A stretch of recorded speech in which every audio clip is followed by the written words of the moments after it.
2020년은 아마 우리의 인생에 있어서 결코 잊지 못할 그런 한 해가 될 것 같습니다. 아마 세계의 역사를 기록함에 있어서도 2020년은 아주 특별한 해로서 기록이 될 것 같아요. 그런데 제 마음속에 한 가지 우려가 있습니다. 그것은 2020년 한 해 온 지구촌 사람들이 겪었던 그 고난의 역사의 기록으로만 끝나는 것이 아니라 2020년 이후 어찌 보면 세계사에 있어서 하나의 전기점이 새로 시작되는 한 해가 2020년으로 기록된다면 그것은 너무 생각만 해도 아찔한 그런 일이 아닐까 생각을 합니다. 여러분, 우리 담임 목사님 오늘 검색어 중에 가장 많이 등장하는 그런 말이 감사합니다라고 하는 그런 용어라고 하셨는데, 어찌 보면 우리들의 대화들 가운데 항상 우리 입술에 떨어지지 않는 것이 이 코로나라고 하는 그런 말이 아닐까 생각해요. 그런데 코로나 상황 속에서 감사합니다라고 하는 그런 용어가 더욱 넘쳐난다면 우리에겐 절망이 아니라 진실로 소망이 있는 한 해가 2020년이 될 줄로 믿습니다. 어떤 분들은, 어떤 전문가들은 이 코로나의 이런 위기적 상황이 코로나 백신이 나온다고 해서만 끝나는 것은 아니다 라고 하면서 계속적인 준비를 우리가 해야 된다는 그러한 지적들을 하고 있기도 합니다.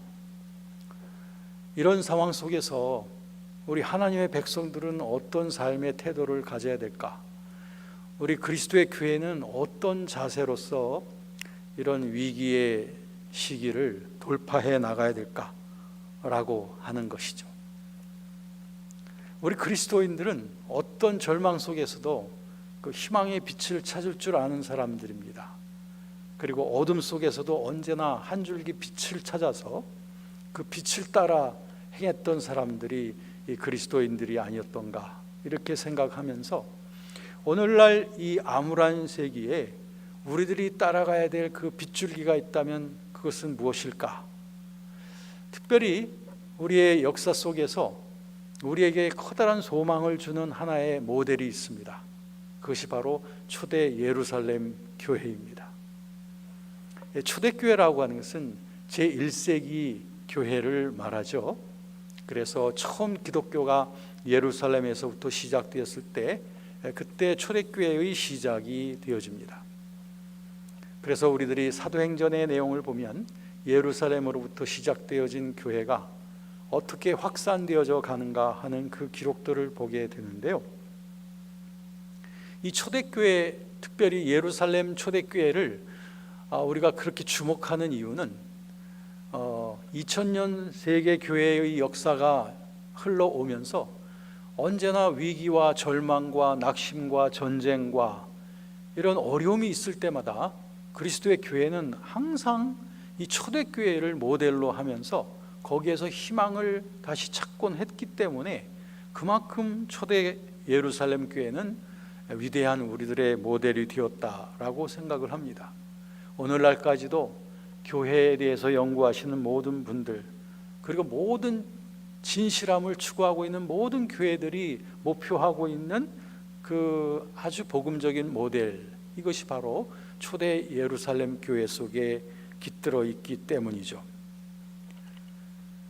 그러면 저와 여러분들이 다 아시는 대로 이 초대교회는 우리가 들어온 바 그렇게 혹심한 박해와 시련과 환난 속에서 어떻게 초대교회는 계속적으로 부흥할 수 있었으며 그렇게 계속적으로 그 세력이 확산되어져 갈 수 있었을까?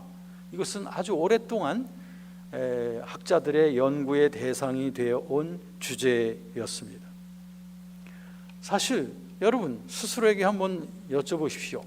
오늘날 코로나의 상황이 아무리 혹심하다 한들 초대 예루살렘 교회가 받았던 그 박해와 그 시련만큼 더 하겠습니까?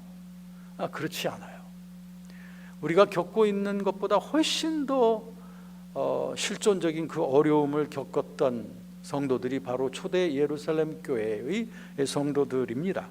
그럼에도 불구하고 그들의 그 박진감에 넘치는 선교열, 그리고 그들의 교회의 확장, 부흥, 이 모든 것의 그 비결이 어디에 있었을까? 이것이 바로 오늘날 우리들이 꼭 더듬어서 찾아야 될 그 초대교회로부터 얻는 지혜이고, 그 지혜를 오늘날 우리에게 적용을 할 때에 우리들은 그동안 역사 속에서 많은 교회들이 위기 속에서 새로운 디딤돌을 마련했었던 것처럼, 어둠 속에서 또 빛을 찾아서 그들이 약진했던 것처럼, 오늘날 코로나 이후 시대를 살고 있는 우리 교회의 바람직한 우리들이 나아가야 될 그 지혜가 바로 여기서 찾아진다 생각이 되어집니다.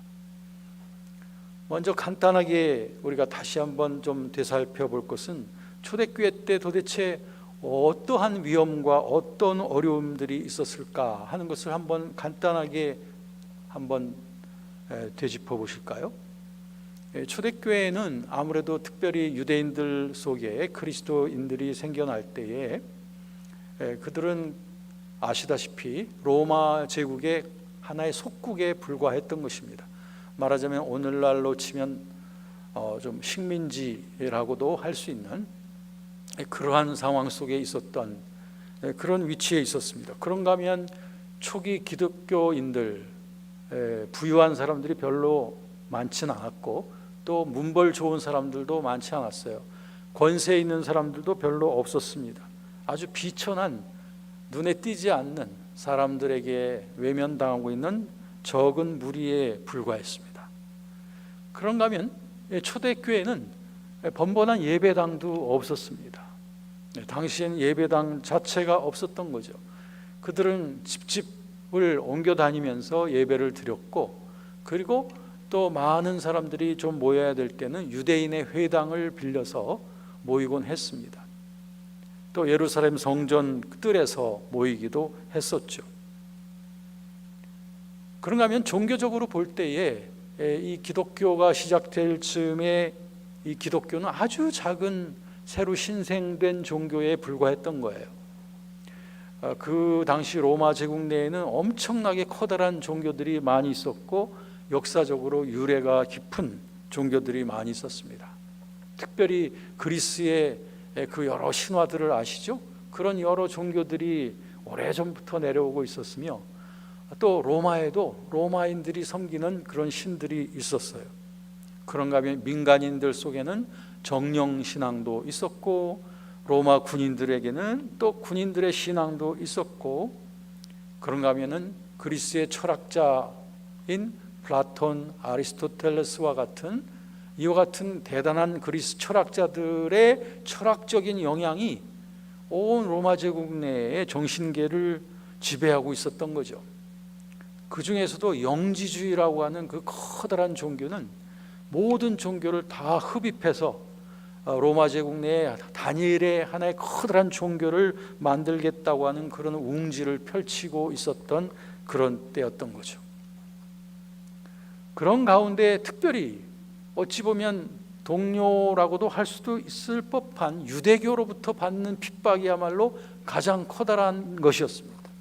그래서 초기 그리스도인들이 박해를 당했을 때 그 박해를 했던 최초의 그 장본인들은 바로 유대교인들이었어요. 그러면서 이제는 로마 제국 내에서 미움을 받기 시작하면서 정치적으로도 또 박해를 당하게 되었던 거죠. 어찌 보면은 가장 열악한, 우리가 상상하기 힘들 정도의 가장 열악한 상황 속에, 어찌 보면 총체적인 위기 속에 놓여져 있었던 예수 그리스도의 공동체였던 거죠. 자, 이런 상황 속에서 어떻게 부흥이 일어날 수 있었으며 어떻게 그 교회가 확산될 수 있었는가? 그 비결이 어디에 있었을까요? 그것은 그들의 어떤 체제나 시스템이나 어떤 그들의 군사력이나 재정의 힘, 이런 것 가지고 되어지는 것이 아닙니다. 아주 가장 확실하게, 가장 근본적으로 그런 부흥과 확산을 가능하게 해주었던 것은 단 한 가지, 그것은 그들의 불굴의 신앙, 예수 그리스도, 예수님이 바로 그리스도시라고 하는 그 성령으로부터 주어진 강한 확신, 그것 한 가지였어요. 이것 때문에 교회가 시작이 된 거고, 이것 때문에 엄청난 시련과 박해 속에서도 그들은 들불처럼 그 신앙들이 확산되어져 갈 수 있었던 거죠. 저와 여러분들은 초기 그리스도인들의 그 불붙는 그 신앙, 그리고 그들의 불타는 박해, 그것을 보면서 우리의 모습과 우리는 대조를 하게 되는 것이죠. 어쩌면 그들은 그렇게 대단했을까? 박해 속에서도 다른 어떤 종교보다도 더 우세하게 결국엔 로마 제국 전체까지 확산되어져 가는 그런 강력한 종교로 부상하게 되었을까? 그것은 바로 말씀드린 바와 같이 그 확신 하나 때문이었어요. 구원의 확신이죠. 그 구원의 확신을 어떤 것과도 바꿀 수가 없었던 거예요. 심지어는 그 확신을 받은 자들을 증인이라고 말했거든요. 증인은 마르투스라고 하는 말이에요. 이 마르투스라는 말이 바로 순교자라는 말입니다. 영어의 그 martyr라고 하는 말은 바로 마르투스라고 하는 헬라어에서부터 나왔어요. 그러니까 사도행전 1장 8절에 여러분들이 너무나 잘 아시는 말씀, 너에게 성령이 임하시면 너희가 권능을 받고 너희가 온 예루살렘과 유대와 사마리아와 땅끝까지 이르러 나의 순교자가 되리라. 바로 이겁니다. 성령 받은 자는 그리스도를 위한 순교자라는 거예요. 이것이 초기 그리스도인들을 내가 살아도 주를 위해서 살고 죽어도 주를 위해서 죽나니 그러므로 사나 죽으나 내가 주의 것입니다 라고 하는 그 생명과도 바꿀 수 없는 그러한 확신 있는 그 신앙 속에서 그들은 어떤 두려움도 없이 그 복음을 전하기 시작했던 거라 이거죠. 바로 이것이 중요합니다. 이 마르투스, 순교자, 그리스도의 제자들은 그리스도와 함께 십자가를 지고 따라가는 순교자라는 거예요. 성령 받은 자는 그리스도의 이름을 위한 순교자라는 것입니다. 아마 초대교회 신자들과 우리의 모습이 만약에 다른 점들이 있다면, 그리고 초대교회의 그 강렬했던 교회의 모습과 오늘날의 교회의 모습이 비교가 되어진다면 그것은 다른 데서 찾을 것이 아니라 우리에게 구원의 확신이 없는 것도 아니에요. 우리에게 분명한 예수님은 나의 구원이라고 하는 구원의 확신도 있습니다면서도 달랐던 점, 그것은 바로 그들은 그 신앙 때문에 그 나를 구원하신 그 예수 그리스도의 그 피값으로 주어진 그 생명을 얻은 나도 주님과 함께 주님을 위하여 나도 순교적인 삶을 살겠다고 그 길을 나섰던 초대교회 성도들과 우리의 모습이 차이가 난다면 거기에서부터 시작이 되는 것이죠.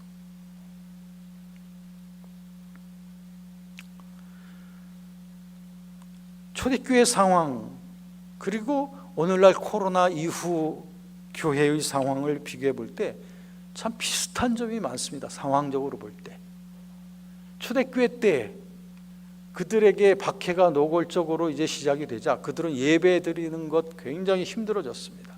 공개적으로 예배 드릴 수가 없었던 거예요.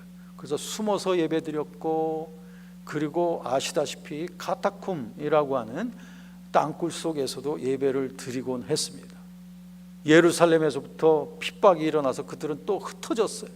근데 그곳에서도, 흩어진 곳에서도 또 예배를 드렸지만 엄청난 예배의 제약을 맛봤다는 것, 이것도 비슷한 점입니다.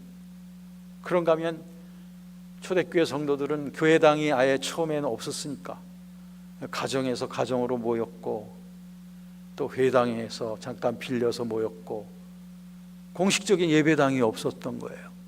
우리들은 지금 예배당은 있지만 이미 우리가 몇 달 동안 경험했던 것처럼 이 아름답고 넓은 예배당을 마음껏 이곳에서 예배할 수가 없는 그런 초유의 사태를 경험했다는 것도 비슷한 점. 그런가 하면 크리스찬 성도들이 같이 예수 그리스도의 이름으로 함께 모여 식사하고 그리고 함께 교제할 수 있는 이런 가까운 그런 상담과 그런 식사와 이런 자리가 매우 힘들어졌다고 하는 것, 이것도 비슷하다면 비슷한 점이 되겠습니다.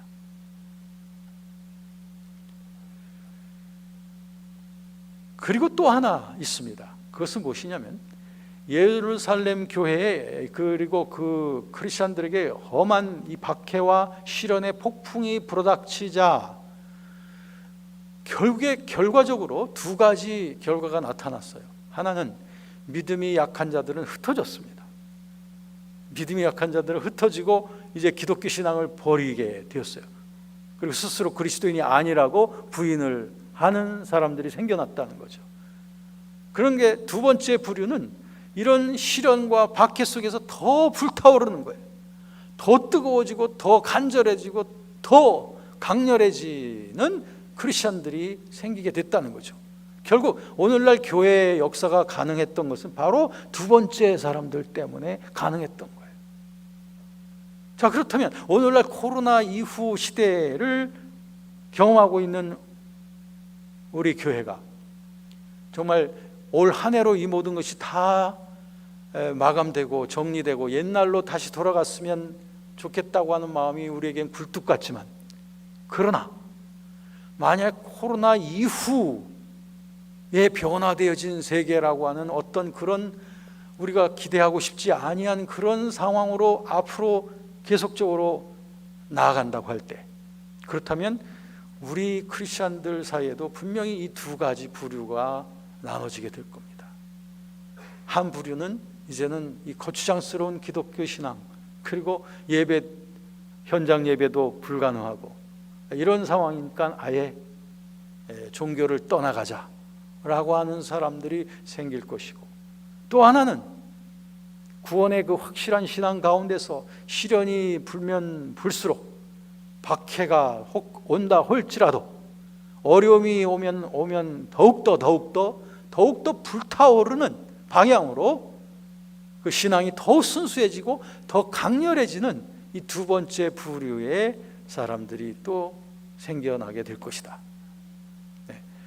이것이 초대 예루살렘 교회와 코로나 이후 교회를 같이 유사점들을 한번 비교해 보는 것이었습니다. 그러므로 저와 여러분들은 누구도 그 전자에 속하는 사람들이 되기를 원치 아니하실 겁니다. 누구나 여러분 여기에 나오신 분들이라면, 또 이 시간에 온라인 예배를 통하여 예배에 참여하고 계신 분이라면 누구든지 다 나는 후자가 되길 원해. 나는 어떤 시련이 와도 어떤 어려움이 닥쳐도 오히려 더 불타오르고 더 순수해지고 더 강렬해지는 그런 신앙이 되길 원한다. 할렐루야. 이런 열망들을 갖고 계시라고 그렇게 믿습니다. 그러므로 우리들은 스스로를 늘 점검을 해야 됩니다. 히브리서 13장 5절에 있는 말씀처럼 너희가 믿음에 있는가 너희 자신을 잘 점검하라. 너희가 믿음에 있는가, 이 믿음에 있는가는 뭐냐면 그 불타는 구원의 확신을 계속 갖고 있는가를 늘 체크하라는 것이죠. 왜? 구원의 확신이라는 것은 내가 전에 구원의 확신을 갖고 있었다고 해서 그것이 언제나 불타오르고 계속 강렬하게 유지되는 것이 아니기 때문에 그렇습니다. 우리의 신앙생활은 때로는 주춤해지고 때로는 진보하고 때로는 식었다가 때로는 뜨거워졌다가 하면서 업앤다운 속에서 자꾸 이렇게 되어지는 것이 우리의 신앙인 것 같아요. 그러므로 우리들은 이 우리의 신앙이 식어지지 않도록, 또 구원의 확신으로부터 멀어지지 않도록 스스로를 늘 점검해야 된다는 거죠. 그래서 우리의 구원이, 우리가 시작되어진 이 구원이 온전히 이루어질 때까지 끝까지 이 길을 달려갈 수 있도록 우리 나 자신을 늘 체크해야 된다 하는 것입니다. 요즘 알곡과 쭉정이라고 하는 그런 말들을 많이 하십니다. 사실 이거 상당히 조심스러운 말이긴 해요. 그런데 이게 사실 성경에 있는 성경적인 그런 말씀이기 때문에 그 근거가 분명하기 때문에 그렇습니다. 예수님께서 말씀하시기를 손에 키를 들고 자기의 타작마당을 정하게 하사 알곡은 모아 곡간에 들이고 쭉정이는 꺼지지 않는 불에 태우시리라. 마태복음 3장 12절 말씀이죠. 여러분들은 아마 그 키질 아실 겁니다. 키질을 많이 해보신 분들 계시겠죠? 키질을 하는 이유는 키질을 통해서 가라지는 이제 바람에 쭉정이들은 흩어지고 알곡만 남게 하기 위해서 하는 것입니다. 우리에게 참 생명이 있다면 우리들은 가라지와 같이 흩어지는 것이 아니고 알곡과 같이 이런 시련의 기질, 시련의 채찍질이 있을 때에 오히려 그 불편함과 죄악 속에서 오히려 더 우리의 생명력은 더 강해지고 더 우리의 진솔한 신앙의 모습은 더 분명해지는 것, 그것이 참된 신앙인 줄로 믿습니다. 그러니까 옛날 우리 복음성가 중에 이런 게 있었잖아요. 동남풍아 불어라, 서북풍아 불어라, 예수 향기 날린다. 할렐루야. 예수 향기 날리는 신앙, 이것은 바람이 불어야 되는 거 아니에요? 바람이 불 때 생명 있는 자는 그 생명의 향기가 흩날리게 된다는 거죠. 여러분, 지금 바람이 많이 불고 있죠? 시련의 바람이 많이 불고 있습니다. 이때 예수의 향기가 풍길 수 있는 아주 좋은 때인 줄로 믿습니다. 자, 그러면 어찌하면 우리 속에 있는 이 생명의 능력이 식어지지 않고 계속적으로 불타오르게, 초대교회처럼 말이죠, 계속 이 생명의 구원의 확증이 불타오르게 할 수 있는 그 길이 무엇일까? 그 초대교회로부터 배울 수 있는 교훈입니다. 초대교회 때 그 부흥의 모습, 그 교회의 확산의 모습을 보았더니 거기에는 뚜렷하게 이 세 가지 면에 있어서의 부흥이 있었습니다. 이 세 가지 면에 있어서의 감동이 있었습니다. 이것이 예루살렘 교회 때문이 아니라, 그때뿐만이 아니라 역사상 부흥이 일어나던 때에는 항상 이 세 가지 요소가 항상 불타올랐던 것을 보게 됩니다. 특별히 부흥이 있었을 때는 언제나 부흥 이전에 언제나 어려운 시기가 있었어요. 전쟁이 있었다든가, 혹심한 흑사병이 있었다든가, 엄청난 지구적인 그런 어떤 전체적인 고난이 있다든가, 이런 가운데에서 결국 부흥의 때가 준비되어져 갔던 것을 보게 되고요. 그리고 아까 말씀드린 대로 이 세 가지가 바로 감동 있게 불타오르게 되었다는 것입니다. 그것은 무엇이냐? 첫째는 예배입니다. 두 번째는 말씀이에요. 세 번째는 교제입니다. 예배와 말씀과 교제예요. 우리는 사도행전 28장 전체를 통해서 그 혹심한 박해 상황 속에서 어떻게 그들의 예배가 불타올랐는지, 또 그들은 어떻게 말씀의 통치를 받으면서 살았는지, 그리고 성도들의 그 교제가 얼마나 뜨겁고 진솔했는지, 이런 것들을 살펴볼 수가 있고요. 그 사도행전뿐만이 아니라 신약의 여러 서신서들의 교훈을 통해서 충분히 찾아볼 수가 있습니다.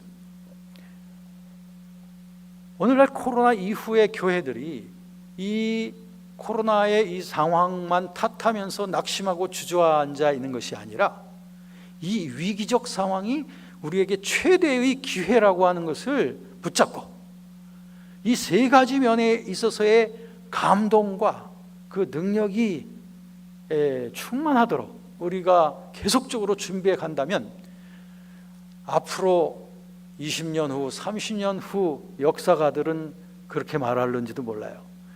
2020년 전 지구상에 엄청난 코로나의 그 위기가 왔을 때 그리스도의 교회들은 이곳저곳에서 갱신되어지고 새롭게 되어지고 예배가 갱신되어지고 그리고 말씀이 새롭게 무장되어지고 성도들의 교제가 더 뜨겁게 불타오름으로 말미암아 지구촌의 여러 지역에 새로운 부흥의 시기가 도래하게 되었다. 할렐루야! 이와 같은 놀라운 역사적인 평가를 받을 수 있는 그런 첫 해가 바로 2020년이 되었으면 제 생각이 너무 낭만적인가요? 아니죠. 우리가 믿음이 있다면, 하나님께 소망을 두고 있다면 우리들은 그러한 세기를, 그런 시대가 도래하게 될 것을 기대해야 될 줄로 믿습니다. 그러면 배워보십시다. 초대교회로부터 예루살렘 교회의 예배가 어땠는가? 예루살렘 교회, 그들이 모일 때마다 하나님 앞에 예배를 드렸습니다. 놀랍게도 그들은 사도행전 2장 46절 47절에 보면 날마다라고 하는 말이 계속해서 나오고 있습니다. 그들은 날마다 집에서 예배하고 기도했습니다. 모일 때마다 같이 예배했습니다. 성전 뜰에서도 모여서 예배했고요, 날마다 예배하는 공동체였다라고 하는 것입니다. 초대교회 때의 그 예배 형식은 매우 단순했습니다. 오늘날처럼 이렇게 격식과 또 여러 가지 순서들이 갖춰져 있는 것이라기보다는 그들은 모여서 비밀스럽게 모여서 같이 주님께서 하신 말씀들을 같이 나누고, 그리고서 그리고 같이 떡을 떼고, 그리고 같이 성도들 위해서, 교회를 위해서 기도하고, 그리고 흩어져서 또 복음을 전하고 했던 거예요. 그들은 버젓한 예배당이 없었음에도 불구하고 정말 멋지고 감동 있는 예배를 드렸던 무리들, 그들이 바로 초대교회 성도들입니다. 그들에게는 특별한 예배당, 공식적인 예배당이 아직 초기에는 없었기 때문에 그들은 집 자체가 예배당이었어요. 집에서 가족을 중심으로 예배했고 또 옆집하고 같이 예배하는 거예요.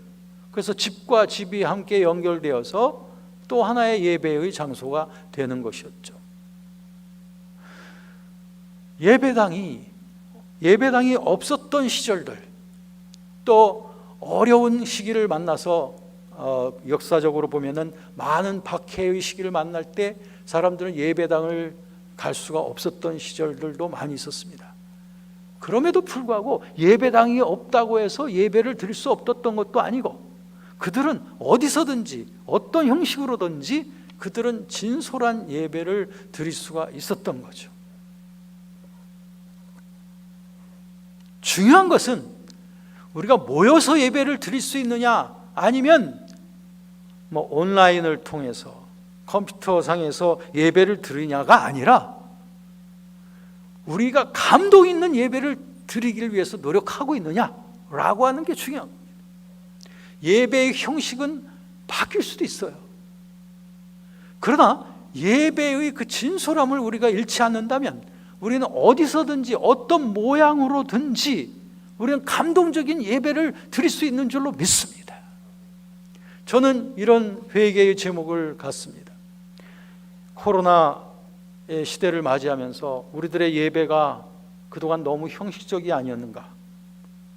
저부터 항상 그 시간이면 항상 언제든지 예배 자리로 찾아 나가서, 그러나 내 마음속에 진솔한 예배의 그런 솔직함이 없이 하나님을 내 앞에 모시는 그러한 임재의 그 감동이 없이 예배를 드렸던 날들이 얼마나 많았던가. 이것을 오늘 시련을 만나면서 우리들은 반성하게 되고, 그리고 우리들의 예배에 대한 새로운 마음가짐을 갖게 되는 요즘인 것이죠.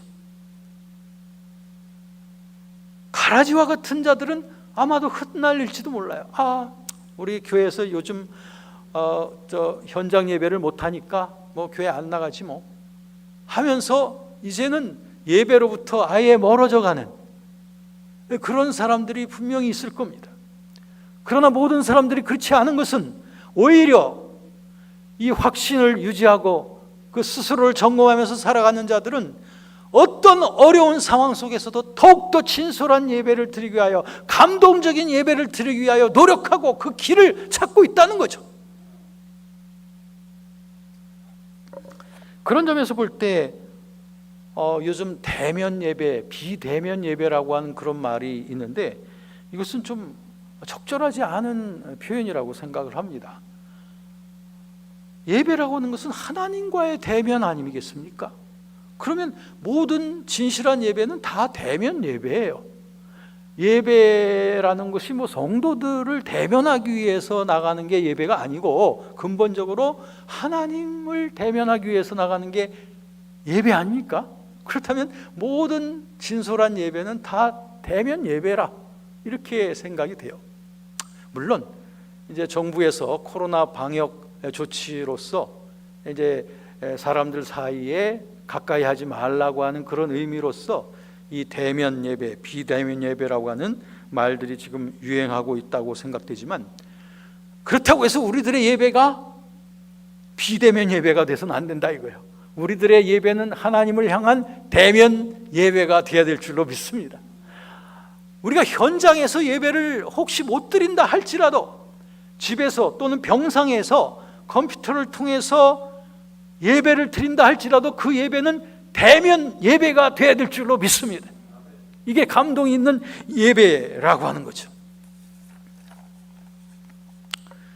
그리고 오랫동안 우리들은 또 한 가지 좋지 않은 그 용어가 뭐냐면 예배를 본다 하는 말입니다. 예배 본다. 예배 본다고 하는 그 표현이 시작된 것은요, 마치 유교적인 어떤 가부장적인 그런 어떤 문화 속에서 그 아버지나 어른이 하는 말씀을 이제 그 청중의 입장에서 이렇게 듣고 이렇게 참여한다고 하는 그런, 어찌 보면은 예배는 보는 게 아니라 예배는 드리는 겁니다. 그렇죠. 그렇기 때문에 이런 그 일반적인 용어에서부터 우리들은 우리의 그 진솔한 그 예배의 개념들이 자꾸 희석되어지는 것이 아닌가. 마치 예배를 본다는 것은 관람석에 앉아서 연극 구경을 하듯이, 또 영화 구경을 하듯이 영화 본다, 연극 구경한다 라고 하는 듯이 참여하는 그런 뉘앙스를 주는 말이 돼버리고 말았어요. 엄밀히 말해서 예배는 보는 것이 아니라 드리는 것인 줄로 믿습니다. 예배는 드리는 것입니다. 그래서 예배는 하나님과의 만남이 있는 대면 예배가 되어야 되는 것이고, 또 그 만남 속에는 하나님께 드리는 헌신의 고백이 있어야 합니다. 그것이 예배이고 그것이 감동이 있는 예배인 줄로 믿습니다. 오늘날 코로나 이후 시대를 살면서 우리는 하나님의 음성을 듣는 것 같아요. 내 아들아, 내 딸아, 이제는 감동이 있는 예배를 드려다오. 예배를 드려다오. 그리고 하나님을 대면해다오 라고 하는 그 하나님의 음성이 이 시련 속에 섞여 있는 것이 아닌가 생각해요. 벌써 수개월 동안 우리들은 이런 답답한 시기를 거치고 있습니다. 어떤 목사님들이 모여서 허심탄회하게 이제 코로나 상황 속에서 얘기를 하는 자리였습니다. 어떤 목사님이 우리 교회는요, 요즘 그 현장 예배가 안 되기 때문에 실시간 온라인 중계도 하고 또 화상 통화 기능을 사용해서 또 이렇게 예배도 드리고 목장 모임도 갖습니다 했어요. 그랬더니 한 목사님이 마치 기다렸다는 듯이 언성을 높이면서, 아니 그게 어찌 제대로 된 예배요? 난 그런 거 안 해요 라고 한 목사님이 얘기하시는 거예요. 아주 분위기가 썰렁해졌습니다. 그러자 그 모임에서 가장 나이 많으신 목사님이 점잖게 그 목사님을 향해서 말씀하시기를, 목사님, 그러면 코로나 상황이 언제 끝날지도 모르는데 그때까지 예배도 드리지 않고 다 올스톱하고 계실 겁니까? 이렇게 나이 많으신 분이 지적을 하니까 아까 발끈하시던 그 목사님이 그 훈계를 들으시고는 고개를 숙였다는 그런 얘기를 들었습니다. 원하진 않아요. 우리가 온라인 예배 익숙하지 않습니다. 우리가 언제부터 온라인 예배라는 게 그렇게 자연스러워졌어요? 그러나 어쩔 수 없이 이 코로나 이후 시대에는 온라인 예배의 횟수가 자꾸 늘어나고 있습니다. 현장 예배에서도 하나님을 대면하는 대면 예배가 돼야 되겠고, 온라인 예배라면 더욱더 준비하면서 하나님과의 대면 예배가 되어지도록 그렇게 우리가 마음과 몸의 자세를 갖추지 않으면 안 된다고 생각을 합니다.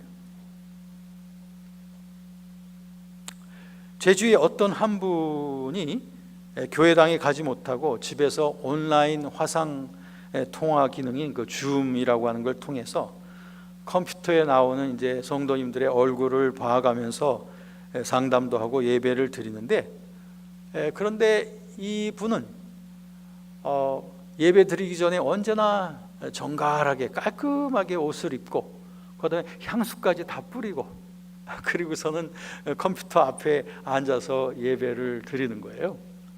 근데 옷 입는 것까지는 이해가 되죠. 그 화면에 서로 비치니까. 근데 향수까지 뿌리더라고요. 그래서 아니 왜 향수까지 뿌리는 이유가 뭡니까 했더니, 그는 저를 예배의 준비를 제가 스스로 하기 위해서 그렇게 평소에 하던 대로 그렇게 향수를 뿌리면서 저를 준비합니다. 이렇게 답변을 하더란 말이죠. 여러분, 온라인 예배 또 오프라인 예배, 모든 예배는 예배여야 할 줄로 믿습니다. 모든 예배는 대면 예배여야 할 줄로 믿습니다. 모든 예배는 감동이 있어야 할 줄로 믿습니다. 이것을 위해서 우리가 노력하고 준비하고 해서 오늘 내가 드리는 이 예배에 꼭 승리를 하고 감동이 있게 나아갈 때, 이 코로나 시기는 우리를 넘어뜨리고 침륜에 빠지게 하는 것이 아니라 오랫동안 우리가 교회의 부흥을 위해서 기도하던 그 기도의 제목이 이루어지는 그 응답이 되어질 줄로 믿습니다. 초대교회로부터 배우는 것, 두 번째는 말씀입니다. 초대 예루살렘 교회는 말씀의 공동체였습니다. 초대교회 때 성도들이 그 혹심한 위경을 견디고 또 차고 나갈 수 있었던 그 능력은 바로 그들이 말씀으로 무장했기 때문입니다. 말씀으로 무장한다는 것, 물론 말씀을 우리 듣기도 하고 묵상도 하고 말씀을 전하기도 하고 가르치기도 합니다. 그런데 말씀으로 무장한다는 것은 하나님의 말씀을 가슴에 새기고 그 말씀으로 살아가는 것을 말하는 거예요. 요한복음 15장 7절에 보면 너희가 내 안에 거하고 또 내 말이 너희 안에 거하면 무엇이든지 원하는 대로 구하라. 거하면, 에베소서 3장 15절에도 보면 그리스도의 말씀이 너희 속에 풍성히 거하여, 바로 이겁니다. 하나님의 말씀이 듣고 읽고 공부하는 것 다 필요한 겁니다. 근데 결국 그렇게 해서 그 말씀이 내 안에 거하도록 해야 돼요. 거한다는 것은 함께 동행하는 것이고 함께 살아가는 거예요. 그 말씀에 따라 움직이는 것입니다. 말씀에 순종하는 것이고 말씀의 빛을 따라 살아가는 것입니다. 말씀이 나의 생명이 되는 것입니다. 요한복음 6장 63절에 내가 너희에게 이른 그 말이 곧 영이요 생명이라 말씀하셨고, 마태복음 4장 4절에 사람이 떡으로만 사는 것이 아니라 하나님의 입으로부터 나오는 그 말씀으로 산다고 하는 그 의미인 것입니다. 말씀으로 사는 사람들이었다는 거죠. 초대교회 성도들은 그 말씀 때문에 죽기도 하고 말씀 때문에 살기도 했던 사람들이라는 거죠. 말씀이 이리 가라가, 말씀이 저리 가라면 저리 가는 사람들이었다는 것이죠. 말씀이 원하면 행하고 말씀이 원치 않으면 안 하는 사람들이었다는 거죠. 이것이 바로 초대교회 때 그들의 능력의 비결이었습니다. 초대교회 때 복음의 역사가 그렇게 강력하게 일어났던 그 이유도 그들의 말씀이 풍성했기 때문이었습니다. 말씀이 가슴에 풍성이 거함으로 말미암아 그 말씀이 넘치어서 그 말씀을 서로 나누고 말씀을 서로 전하는 것을 기쁨으로 여기면서 살아갔던 사람들이었죠. 이것이 바로 그들의 복음 전파의 능력이었던 것입니다. 우리가 초대교회로부터 받을 수 있는 두 번째 교훈은 바로 말씀이 풍성히 거하는 사람이 되어야 된다는 거죠.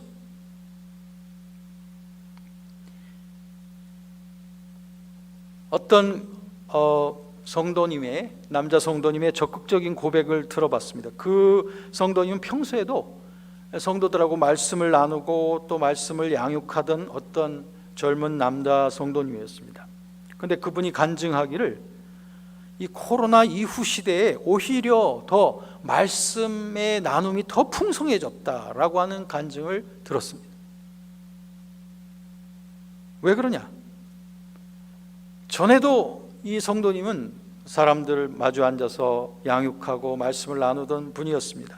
그런데 이제 그들을 같이 마주할 수 없고 교회에서도 같이 만날 수가 없지만, 그러나 온라인을 통해서, 컴퓨터를 통해서 그들은 컴퓨터 안에서 서로 얼굴을 마주 보면서 그래서 말씀을 같이 나누고, 멀리 떨어져 있어도 말씀을 나눌 수 있는, 언제든지 그들은 약속만 하면 서로 말씀을 나눌 수 있었다는 거죠. 장소에 불구하고 또 시간적으로도 더 자유롭게 그들은 말씀을 더 많이 나눌 수가 있었다라고 하는 그런 간증을 들었습니다.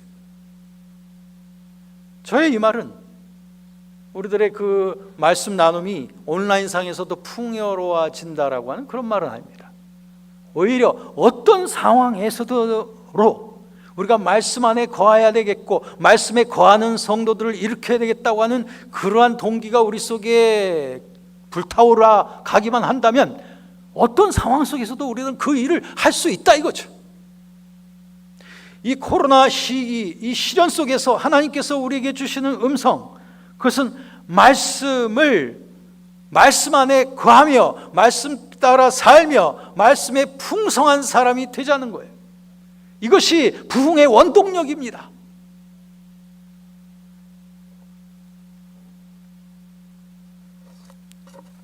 세 번째 초대교회로부터 받을 수 있었던 세 번째 교훈은 바로 코이노니아입니다. 교제입니다. 성도의 교제입니다. 예루살렘 초대교회는 그 어려운 시기 속에서 서로 교제를 뜨겁게 하는 그러한 공동체였습니다. 이 교제라고 하는 것은 단순한 어떤 단순히 모여서 먹고 단순히 일상적인 그런 대화 정도를 하는 것이 아니라 더 깊은 영적인 기도를 같이 하고 함께 고민을 같이 나누면서 그러면서 깊어져 가는 그런 관계를 말합니다. 이 교제가 굉장히 중요한 겁니다. 오늘날 현대 교회가, 특별히 이제 대형 교회가 될수록 이 교제의 기능이 상당히 약화되어지는 그런 그런 그 사례들이 있습니다. 보통 그 초기 개척교회 단계에는 한 20-30명의 그 성도님들이 뜨겁게 교제를 하고 하지만 이제 점점 더 몇천 명, 몇만 명씩 교인들이 늘어나게 되잖아요. 그러면 서로들 알지 못합니다. 저분이 우리 교회 교인이었어? 난 몰랐어? 하고 모르고요. 서로들 공동체가 다르면 서로들 교제도 당연히 없죠. 그리고 한 공동체 내에서도 예배의 시간이 끝나고 나면 바로바로 그냥 흩어지고 말기 때문에 이런 교제가 제대로 되지 않는 이런 그 안타까운 부분이 있습니다. 이것은 분명히 초대교회하고 굉장히 다른 점이에요. 그래서 이 교제의 회복이 되어져야 된다고 하는 거, 이거 굉장히 중요합니다. 오늘 본문 말씀에도 보면 이들이 떡을 떼기를 계속했다라고 말하고 있습니다.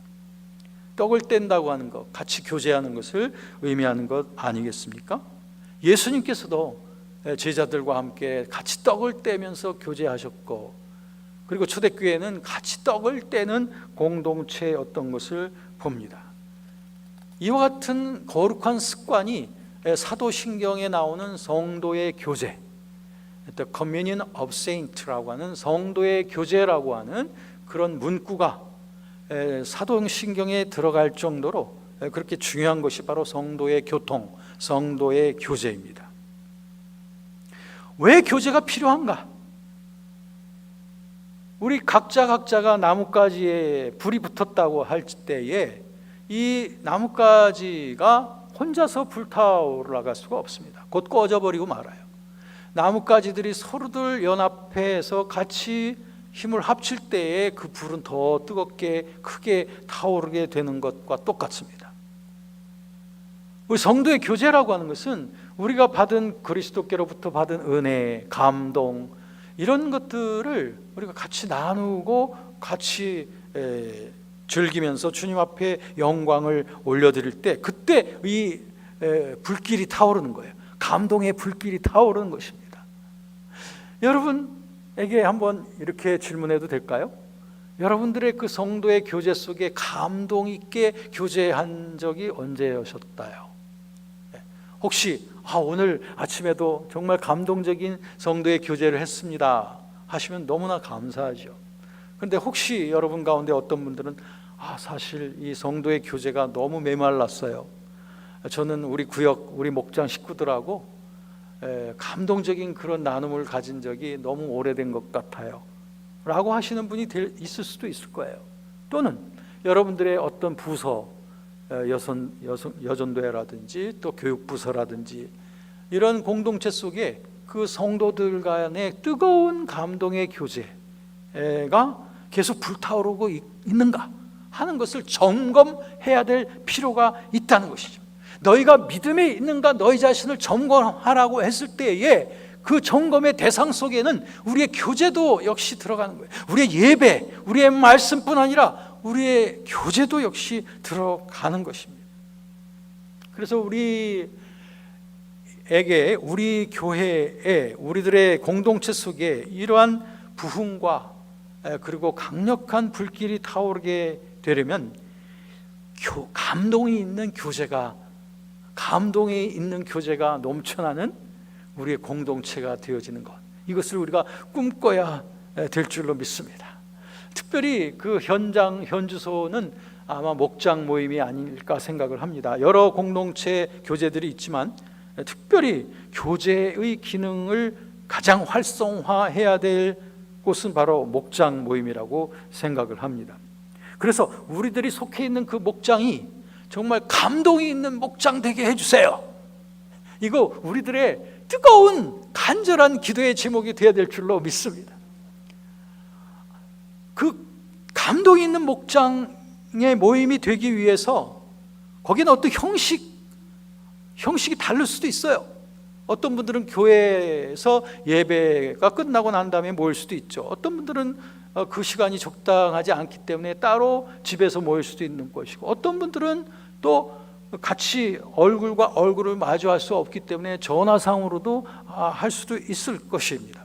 어떤 사람들은 또 여러 가지 온라인 기능을 통해서도 하실 수는 있겠죠. 그런데 이런 형식과 관계없이 우리의 교제는 감동이 있어야 한다.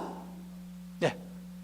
이거 한 가지의 목표를 분명히 세워놓고 그 방법에 있어서는 하나님께서 이끌어 가시도록 하나님께 인도하심을 구하면서, 하나님, 우리의 목장은 어떻게 하면 감동이 있는 목장이 될 수 있어요? 그 방법을 좀, 그 길을 좀 알려주세요 라고 하면서 기도한다면 하나님께서 여러분 목장에 적절한 그 방법을 제시해 주시지 않겠습니까? 목표는 분명해야 됩니다. 감동이 있는 목장이 되게 하자.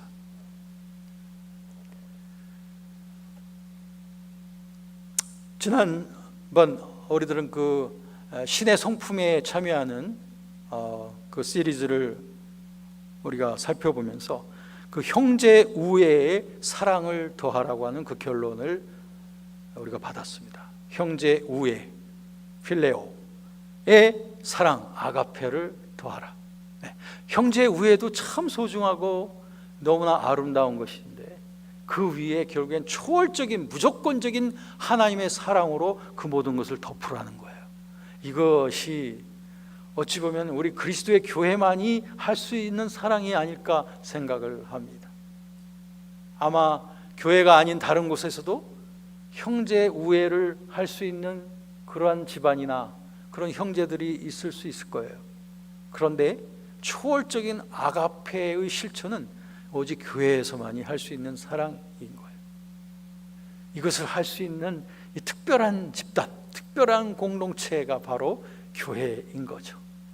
이 교회 속에 형제 우애와 아가페 사랑의 교제가 넘쳐 흐르도록 하는 것, 이것이 부흥의 길일 줄로 믿습니다. 우리가 2020년 많은 것을 잃었다고도 말할 수 있습니다. 많은 상처도 있어요. 많은 고통도 있습니다. 스트레스도 많습니다. 그러나 우리 하나님은 선하신 분이시고 손해보지 아니하시는 하나님이심을 우리가 굳게 믿으면서 2020년 우리가 잃은 것보다 우리가 얻은 것이 훨씬 많다고 고백할 수 있는 그런 우리의 한 해가 되었으면 좋겠습니다. 그걸 뭘까요? 그것은 예배의 감동이 있고 말씀의 감동이 있고 그리고 교제의 감동이 있는 우리 복된교회, 우리의 목장 속에 말씀과 예배와 그리고 교제의 감동이 있는 우리의 목장, 우리의 가정 속에 예배의 감동이 있으며 말씀에 충만한 감동이 있으며 우리 집안 식구 속에 형제 우애와 아가페 사랑의 감동이 넘쳐나는 우리의 가정, 이러한 소중한 보물과도 같은 것이 2020년을 통해서 우리에게 주어진다면 우리가 2020년을 어찌 손해본 해라고 말할 수 있겠습니까? 그야말로 내 인생 최대의 축복의 해라고 말할 수 있는 2020년이 되지 않겠습니까? 여러분, 예배의 감동을 위해서, 말씀의 감동을 위해서, 교제의 감동을 위해서 힘껏 달려가시지 않겠습니까? 이 일에 매진해 갈 때 저와 여러분들 하나님의 동역자가 되는 것이고 부흥의 주체로서 이제 살아가게 될 줄로 믿습니다. 그렇게 될 때 오늘날 우리가 겪고 있는 이 시련과 위기는 교회를 허물어버리는 재앙이 아니라 오히려 교회를 새롭게 하고 강하게 하는 새로운 부흥의 기회가 될 줄로 믿습니다. 이 부흥의 한 모퉁이를 충성스럽게 감당함을 통하여 교회 부흥의 힘 있는 초석들로서 하나님의 기억 속에 기억될 수 있는 저와 여러분이 되어지기를 간절히 원합니다.